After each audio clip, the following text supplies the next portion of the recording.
Good morning everybody. Success point Deoband में आपका स्वागत है। तो आज की इस वीडियो में हम करते हैं GK series number 26, GK series number 26।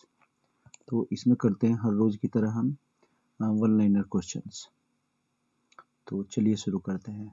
Question number first है, ब्रह्मांड की उत्पत्ति का सिद्धांत, बिग बैंग थ्योरी। इसका क्या था, मतलब हमारे ब्रह्मांड की उत्पत्ति कैसे हुई थी। तो एक बिग बैंग थ्योरी यानी कि एक बहुत बड़ा धमाका हुआ था। उसमें जैसे आकाशीय पिंड होते हैं कुछ, वो आपस में टकराए थे, बिग बैंग है ना, जैसे संगठन होता है या फिर टकराते हैं।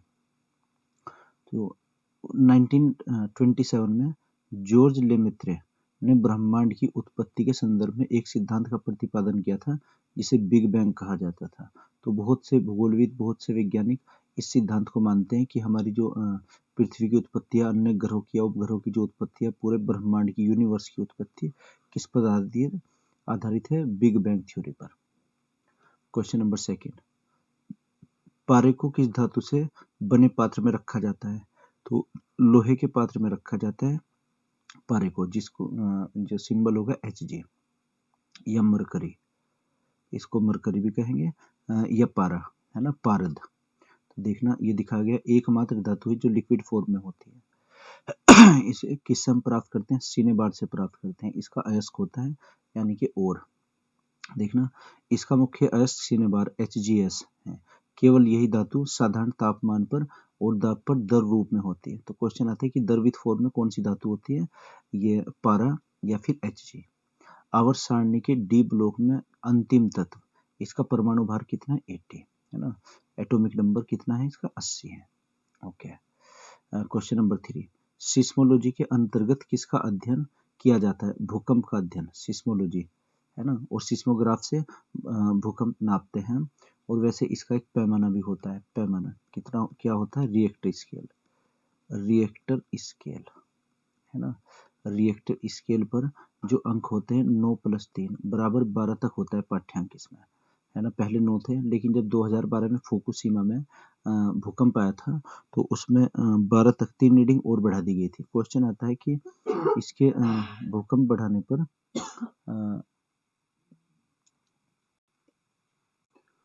तो रिएक्टर स्केल से हम क्या नापते हैं, भूकंप की तीव्रता यानी कि इंटेंसिटी कितनी है। इस पर रीडिंग्स कितनी होती है, पाठ्यांक कुल 12 होते हैं। ओके।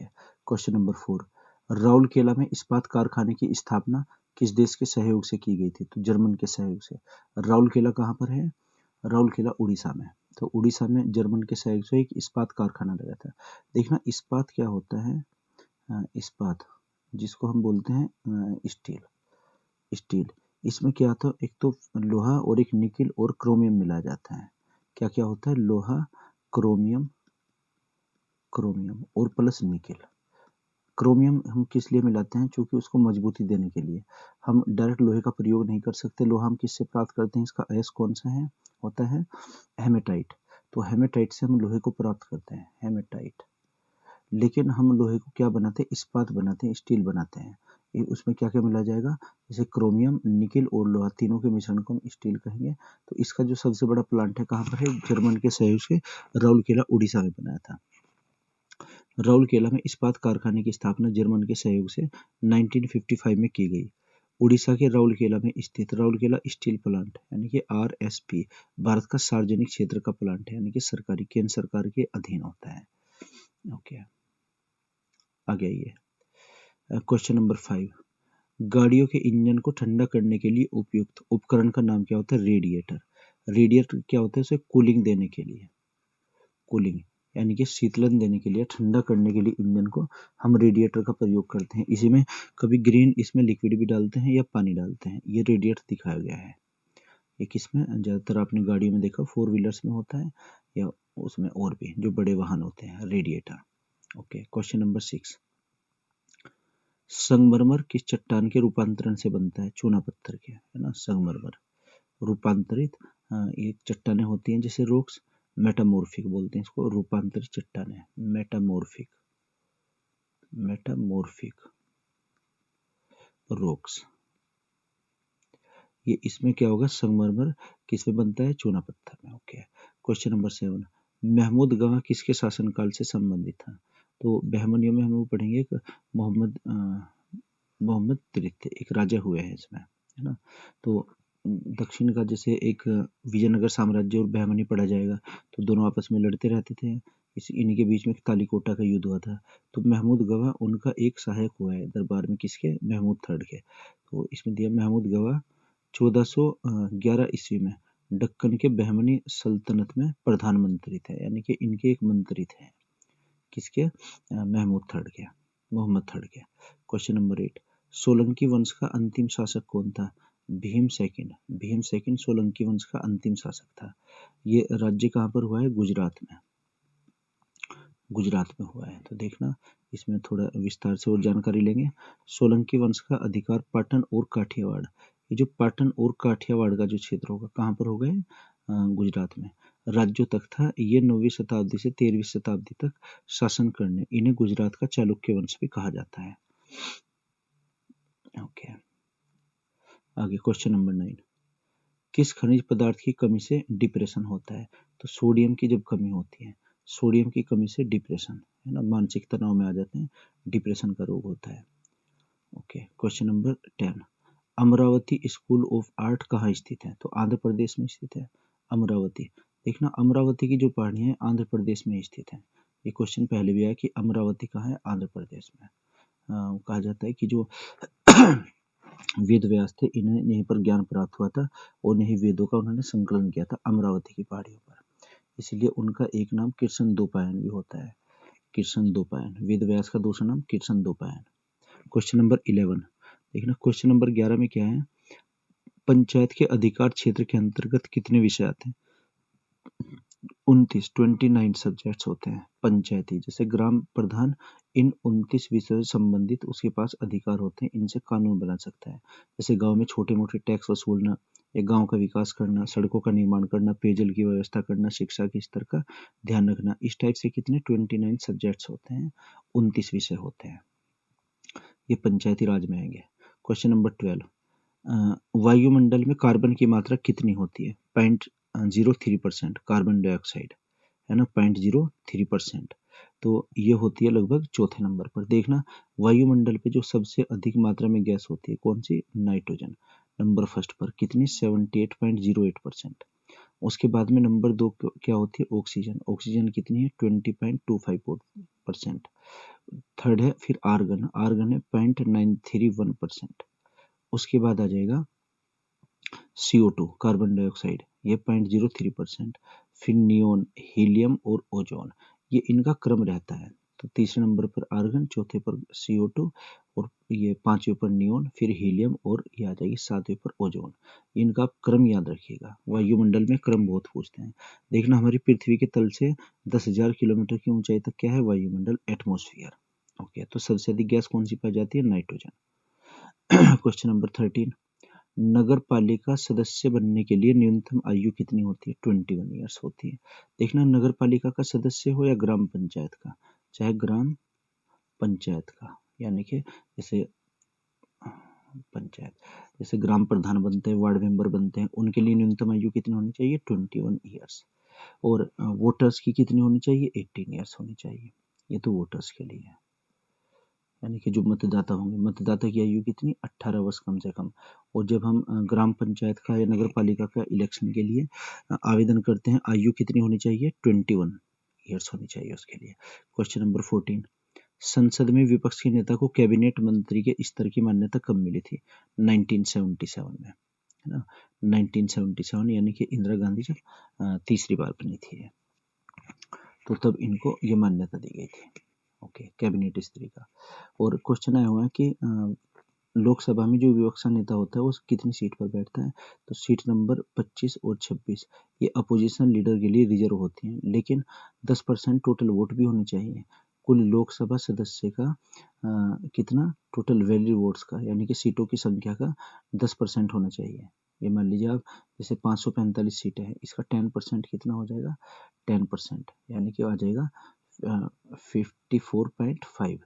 इसको आप 55 मानिएगा लगभग, यानी कि अगर किसी पार्टी के पास 55 MP होंगे तो उसे विपक्षी मंत्री का दर्जा दिया जाएगा, अन्यथा नहीं। तो इस बार अगर देखते हैं, इस बार की लोकसभा में अभी विपक्ष के नेता की किसी के पास मान्यता नहीं है, क्योंकि उनके पास 55 सीट्स नहीं है। क्वेश्चन नंबर 15, यूरेनियम के नाभ के विखंडन के परिणाम स्वरूप प्राप्त तत्व कौन सा है? सीसा। क्वेश्चन आए हुए हैं कि यूरेनियम अपने अर्ध आयु काल में किस में परिवर्तित होता है? लेड में होता है, शीशे में। ये लेड में परिवर्तित होगा। क्वेश्चन नंबर 16, राष्ट्रपति राज्यसभा में कितने सदस्य मनोनीत कर सकता है? तो राष्ट्रपति महोदय करते हैं 12 सदस्य मनोनीत। ये 12 5 फील्ड से ये 4 फील्ड से होने चाहिए, या तो ये साहित्य के क्षेत्र में होना चाहिए, साहित्य, या फिर कला संस्कृति, आर्ट एंड कल्चर, या फिर विज्ञान के क्षेत्र से होने चाहिए, या फिर ये समाज सेवक होने चाहिए। समाज सेवक यानी कि सोशल सोशल वेलफेयर का जो कार्य करते हो। तो इन 4 फील्ड में से किसी एक में होना चाहिए। 4 क्षेत्र हैं, 4 क्षेत्र में किसी में महारत हासिल होनी चाहिए, या इनमें से किसी एक में होनी चाहिए। तो राष्ट्रपति महोदय उनको मनोनीत कर सके, यानी नॉमिनेट कर सकते हैं, नॉमिनेट। बाकी और के लिए इलेक्शन होगा, यानी कि इनको इलेक्शन की आवश्यकता नहीं होगी। Question number 17, fire on the mountain किसकी रचना है?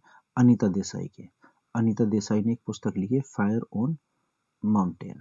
Okay, next question, question number 18 sorry, vermi culture. Vermi culture में कौन सा वर्म प्रयोग किया जाता है ना? तो इस वर्मी कल्चर में हम क्या करते हैं? केचुआ पालन, केचुए का पालन करते हैं। इसे किसानों का मित्र भी कहा जाता है, किसानों का मित्र, क्योंकि ये मिट्टी को उपजाऊ बनाता है और उसमें ये नाइट्रोजन की मात्रा बढ़ाता है। क्योंकि पेड़ों में हम यूरिया क्यों डालते हैं? नाइट्रोजन की कमी को पूरा करने के लिए। नाइट्रोजन की जो कमी होगी, नाइट्रोजन की कमी को पूरा करता है। Question number 19, arm and the मैना के लेखक कौन है? आर्म एंड द मैना के लेखक जॉर्ज बर्नार्ड शॉ। देखना क्वेश्चन है कि जॉर्ज बर्नार्ड शॉ किस देश के निवासी थे? ये थे डबलिन के। डबलिन जैसे आयरलैंड की राजधानी, तो आयरलैंड के थे, है ना? तो काफी इनके कोटेशंस भी हैं। एक बार ये बताते हैं कि जब अपने अंतिम दिनों में बर्नार्ड शॉ को डॉक्टर ने मीट खाने के लिए, अंडा खाने के लिए प्रेरित किया था। ये सलाह दी थी कि मीट या अंडा वो खाएंगे, लेकिन उन्होंने सेवन नहीं किया था, इसका बिल्कुल मना कर दिया था। उसके लगभग 10 या 12 दिन बाद डेथ हो गई थी बर्नार्ड शॉ की। तो क्या देखना एक्सप्लेनेशन, बर्नार्ड शॉ का जन्म डबलिन में 26 जुलाई 1856 को शनिवार के दिन हुआ था। तो डबलिन कहाँ है? आयरलैंड की राजधानी। क्वेश्चन नंबर 20, गीत गोविंद की रचना किसने की थी? जयदेव ने की थी गीत गोविंद की रचना। ओके, क्वेश्चन नंबर 21, केंद्रीय रेशम उद्योग अनुसंधान संस्थान कहाँ? बहरामपुर, कलकत्ता में। कलकत्ता में बहरामपुर, ये वही जो मंगल पांडे से भी जुड़ा हुआ है। बैरकपुर, बहरामपुर, दमदम, इनमें विद्रोह भी हुआ था 1857 में। इतिहास में हम पढ़ेंगे। तो रेशम उद्योग अनुसंधान कहाँ है? कलकत्ता में। क्वेश्चन है कि सबसे अधिक रेशम हम किससे प्राप्त करते हैं? रेशम, ये हम सहतूत से करते हैं, सहतूत का पेड़, सहतूत। और सबसे ज्यादा सहतूत कहाँ है? कर्नाटक में। कर्नाटक में इसका उत्पादन होता है, इससे हम रेशम प्राप्त करते हैं। ओके, आगे बढ़ते हैं। क्वेश्चन नंबर 22, डेनिश कंपनी की भारत में सर्वप्रथम कंपनी कहाँ स्थानांतरित हुई थी? कहाँ स्थापित हुई थी? त्रावणकोर। त्रावणकोर का मतलब ये केरल में, केरल में की थी इन्होंने, लेकिन बाद में अंग्रेजों को बेच दी थी इन्होंने अपनी ये कंपनी। तो कहाँ पर थी? केरल में, त्रावणकोर ये केरल का नाम है। क्वेश्चन नंबर 23, भारत की राष्ट्रीय आय का प्रमुख क्षेत्र क्या है? सबसे अधिक किससे? सेवा क्षेत्र से। देखना, जो हमारी भारतीय अर्थव्यवस्था है उसको 3 क्षेत्रों में बांटा गया है। प्रथम को तो हम बोलते हैं क्या? कृषि क्षेत्र। क्या कहेंगे? कृषि क्षेत्र, जिसमें सभी कृषि आ जाएंगे, खनन का कार्य आ जाएगा। तो सेकंड क्षेत्र होता है फिर उद्योग क्षेत्र, उद्योग, इंडस्ट्रियल। और थर्ड होता है इसमें सेवा क्षेत्र। तीसरा कौन सा? सेवा क्षेत्र। ये सेवा क्षेत्र हो जाएगा। तो हमारी भारतीय अर्थव्यवस्था में सबसे अधिक योगदान सेवा क्षेत्र का रहता है, यानी कि तृतीय क्षेत्र का, टर्सरी सेक्टर का। क्वेश्चन नंबर 24, एजोला व एनाविना जैव उर्वरक का प्रयोग किस फसल में किया जाता है? धान के लिए किया जाता है। मिट्टी को ये उपजाऊ बनाता है एजोला। एजोला खाद का कार्य करता है ना। जैव होता है कि, यानी कि जिसको बायो फर्टिलाइजर्स कहेंगे। देखना, ये दिखाया गया है कि ये क्या है? एजोला। ओके, नंबर 25, पंचायती राज संस्थाओं की निधि किस पर भारित है? सरकारी अनुदानों पर। पंचायती राज यानी कि जो ग्राम प्रधान होते हैं, इनको पैसा कहाँ से मिलता है? तो सरकारी जो निधि होती है राज्य सरकार की तरफ से मिलता है, अनुदान मिलता है राज्य सरकार से उनको। और वैसे वो छोटे मोटे टैक्स भी लगाते हैं, जैसे तालाबों पर कर लगाते हैं, या फिर चारागाहों पर लगाते हैं कर, है ना, इस टैक्स से, लेकिन इससे आमदनी कम होती है उनकी। मेन जो आय का साधन है सरकार से दिया जाने वाला अनुदान। नंबर 26, प्रसिद्ध हरिहर मेला कहाँ पर लगता है? सोनपुर में। सोनपुर कहाँ है? बिहार में। बिहार में एक हरिहर का मेला लगता है। यहाँ पर हरिहर का मंदिर भी है, हरिहर मंदिर, मंदिर है ना, जिसमें यहाँ पर पशुओं की खरीद फरोख्त भी होती है। ओके, सोनपुर में ही विश्व का सबसे बड़ा पशुओं का मेला भी लगता है। और ऊँटों का जो सबसे बड़ा मेला है ये पुष्कर में लगता है। अगर ये देखा जाए ना, स्पेशली ऊँट के लिए, तो ऊँट के लिए कहाँ पर? पुष्कर, राजस्थान। पुष्कर ये राजस्थान में है।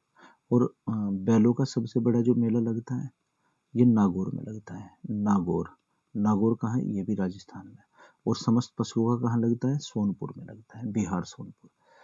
Okay, question number 27, important question, कई बार परीक्षा में पूछा गया है। सर्व शिक्षा अभियान में केंद्र सरकार का योगदान कितना है? 65%।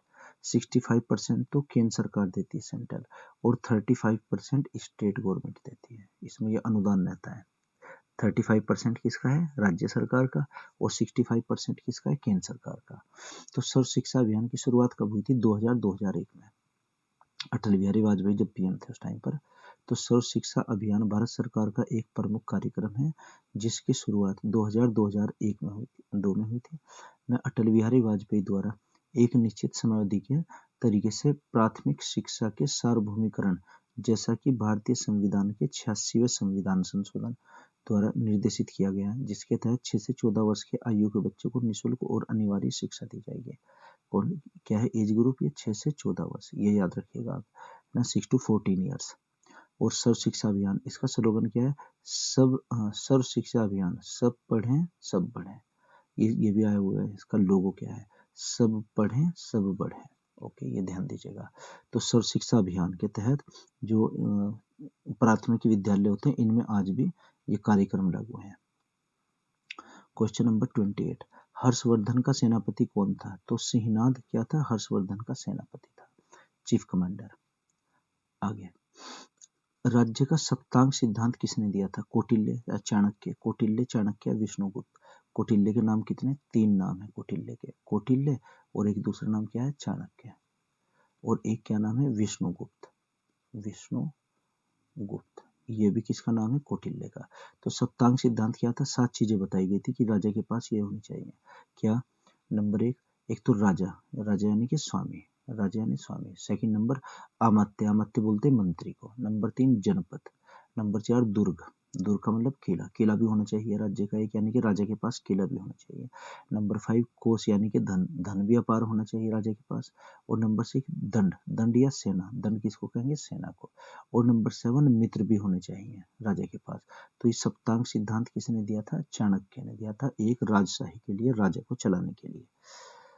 नंबर 31, किस महासागर के आसपास विश्व का सर्वाधिक ज्वालामुखी पाए जाते हैं? प्रशांत महासागर में, है ना, प्रशांत, पैसिफिक ओशियन में,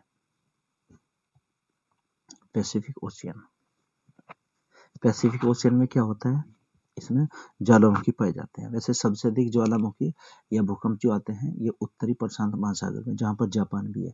68% भूकंप वहीं पर आते हैं। जहाँ पर भूकंप ज्यादा होते हैं वहीं पर ज्वालामुखी विस्फोट भी होता है। ओके, जैसे इसमें जापान में है फ्यूजन ज्वालामुखी। ओके, नंबर 32, भारतीय कपड़े का सबसे बड़ा आयातक देश कौन सा है? सबसे बड़ा आयातक, जो हम सबसे अधिक कपड़ा बेचते हैं, यूके को, यानी कि ब्रिटेन को। ओके, क्वेश्चन नंबर 33, किस राज्य का मुख्य त्योहार छठ पूजा है? छठ व्रत, है ना। वैसे तो यूपी में मनाते हैं, लेकिन ये बिहार का स्पेशल है छठ व्रत, है ना। इस दिन यहाँ पर विशेष रूप से, सामूहिक रूप से इसको मनाया जाता है। ओके, क्वेश्चन नंबर 34, देखना 34 में, सर्वप्रथम किस विदेशी ने कृषि को शूद्रों का व्यवसाय बताया था? है ना, किस विदेशी ने? जो यहाँ पर विदेशी यात्री आते जैसे फाइयान ह्वेनसांग, तो चीनी यात्री था एक, कौन? ह्वेनसांग। ह्वेनसांग ने ये कहा था कि जो कृषि करना है शूद्रों का कार्य है। ह्वेनसांग, ये कहाँ से था? चीनी यात्री। ओके, नंबर 35, फक्र ए मुदब्बिर क्या है? फक्र, ऐसे लिखा जाएगा, टाइपिंग गलत होगी। फक्र ए मुदब्बिर किसके दरबारी विद्वान थे? कुतुबुद्दीन ऐबक के। कुतुबुद्दीन ऐबक का एक दरबारी लेखक हुआ करता था फक्र ए मुदब्बिर। इसने साहित्य भी लिखा है इसके दरबार में। ओके आगे बढ़ते हैं। नंबर 36, किस मुगल शासक ने साम्राज्य को तमिल क्षेत्र तक फैलाया था? मुगल शासक ने औरंगजेब ने। देखना औरंगजेब के शासनकाल में सबसे अधिक क्षेत्र विस्तार, क्षेत्रफल सबसे अधिक किसका था? क्षेत्र विस्तार ये औरंगजेब का। और सबसे अधिक मनसब भी दिए गए थे। मनसब, मनसब एक ओहदे को इंडिकेट करते थे, एक ओहदे को निर्देशित करते थे, है ना। इससे जिसका जितना अधिक मनसब होगा यानी कि दरबार में उसका पद उतना ही ऊंचा होगा। ओके आगे आइए क्वेश्चन नंबर 37, पर्णहरित में क्या पाया जाता है? मैग्नीशियम। मैग्नीशियम के किसके अंदर होगा? पर्णहरित के अंदर, है ना। प्लांट जैसे हम उसमें वनस्पति विज्ञान में पढ़ेंगे तो प्लांट के अंदर पर्णहरित। नंबर 38, खजुराहो में जैन मंदिर का निर्माण किस वंश के शासकों ने करवाया? तो चंदेलों ने करवाया थे। चंदेल वंश के शासक थे, उन्होंने विश्वविख्यात खजुराहो के मंदिर बनवाए थे। ये किससे संबंधित? जैन मंदिर से संबंधित। ओके नंबर 39, नगर निगम की स्थापना सर्वप्रथम किस शहर में की गई थी? चेन्नई मद्रास में की गई थी नगर निगम। और अगर यह आए कि क्वेश्चन कि कौन से अंग्रेज अधिकारी थे यानी कि गवर्नर जनरल कौन था जिसने नगर निगम या नगर पंचायत ग्राम पंचायत को बढ़ावा दिया था? लॉर्ड रिपन ने दिया था। Lord Ripon. रिपन के शासनकाल में स्थानीय स्वशासन को बढ़ावा दिया गया। क्वेश्चन नंबर 40, स्त्रियों में यौवन अवस्था में यौन लक्षणों के लिए उत्तरदायी हार्मोन कौन सा है? एस्ट्रोजन। देखना एस्ट्रोजन ये होता है कि जब महिलाओं में परिपक्वता यानी कि मैच्योरिटी आती है, यौवन अवस्था आती है, उसके लिए एक हार्मोन रिलीज होता है, एस्ट्रोजन कहेंगे उसको। क्वेश्चन नंबर 41, मिंजर मेला, ये मिंजर मेला है। मिंजर मेला किस राज्य से संबंधित है? हिमाचल प्रदेश में। हिमाचल में एक जगह पड़ती कांगड़ा।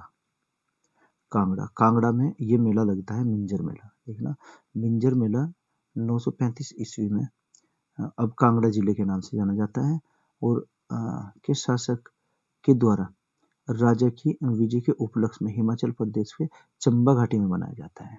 घाटी कौन सी? यहाँ पर चंबा घाटी, है ना। तो ये मिंजर मेला कहाँ पर मनाया जाएगा? चंबा घाटी में। ओके नंबर 42,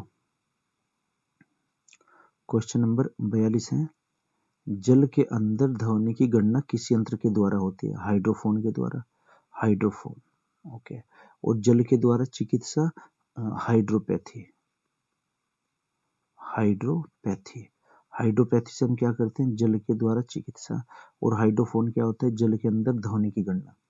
अगर पानी के अंदर हमें ध्वनि आवाज सुननी है, कोई ध्वनि, तो वो किससे? हाइड्रोफोन से। ओके और एक हाइड्रोलॉजी होती है ना, जल का अध्ययन हाइड्रोलॉजी या तरल पदार्थों का अध्ययन।